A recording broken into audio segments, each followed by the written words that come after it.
A missile slams near Israel's busiest airport, and now tensions in the Middle East may explode even further. Is the region on the brink of something much bigger? In a chilling escalation that's rattling nerves across the Middle East, Yemen's Houthi rebels have claimed responsibility for launching a missile that landed inside the perimeter of Ben Gurion Airport, Israel's main international hub. The attack briefly halted flights and left at least 2 people injured. Now, the big question everyone's asking is, how did Israel's advanced air defense system fail to stop it? The Israeli military is investigating exactly that.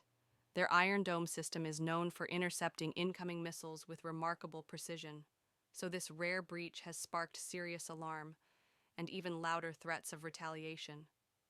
Israel's defense minister didn't mince his words, vowing to hit back 7 times harder. And with tensions already sky high due to the war in Gaza, this strike has only added fuel to an already raging fire.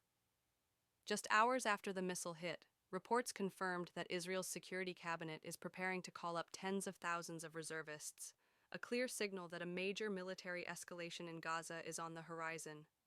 But how did we get here? Since the ceasefire collapsed in March, Israel has intensified its airstrikes on Gaza, demanding the release of the remaining hostages held by Hamas. With no deal in sight, the humanitarian crisis in Gaza has worsened dramatically. Aid groups say food, water, and medicine are running dangerously low, and for 2 months now, no aid has been allowed in. The international community is warning that this blockade could amount to intentional starvation, something that may be considered a war crime under international law. But Israeli officials are standing firm, arguing that Hamas must be completely dismantled, even though many military experts say that goal is nearly impossible. Meanwhile, the Houthis, an armed group based in Yemen, say their missile attacks on Israel are in solidarity with Palestinians in Gaza. While most of their rockets are intercepted, this one managed to break through, hitting near Tel Aviv and shaking confidence in Israel's usually impenetrable defense system. A coalition led by the U.S. has already been targeting Houthi positions in Yemen to try to stop these attacks, but it's clearly not working fast enough. Analysts are now warning that the situation could spiral further out of control. Dr. H.A. Hellier, a senior expert from the Royal United Services Institute, told us this missile strike can't be viewed in isolation. It's part of the broader regional crisis. He warned that unless leaders push for real de-escalation, we're likely to see even more bloodshed, not just in Gaza and Israel, but across the entire region. And here's another layer to this complicated conflict. Inside Israel, protests are growing. Many citizens believe the war is being prolonged not for security, but to keep Prime Minister Benjamin Netanyahu in power.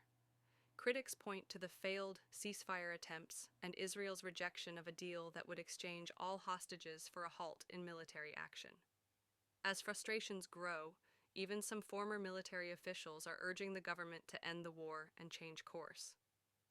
And in Gaza, it's not just Israeli airstrikes that are sparking unrest. Rare public protests against Hamas have emerged, a sign of growing anger over the group's handling of the conflict and the devastating conditions in the territory. Hamas, of course, still holds over 50 hostages, though it's feared that half may already be dead. For Hamas, these captives are seen as their only leverage.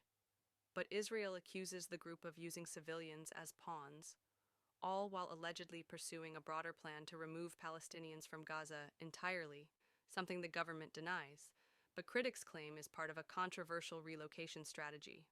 So, what happens next? With Israel preparing to ramp up its Gaza offensive and fresh missile strikes adding new flashpoints, the region stands at a dangerous crossroads. Will leaders step back from the brink, or are we about to witness an even deadlier chapter in this ongoing war? Stay tuned as we continue to follow this rapidly developing story. And don't forget to like, subscribe, and hit the bell for more updates from the heart of the world's most volatile conflict zones.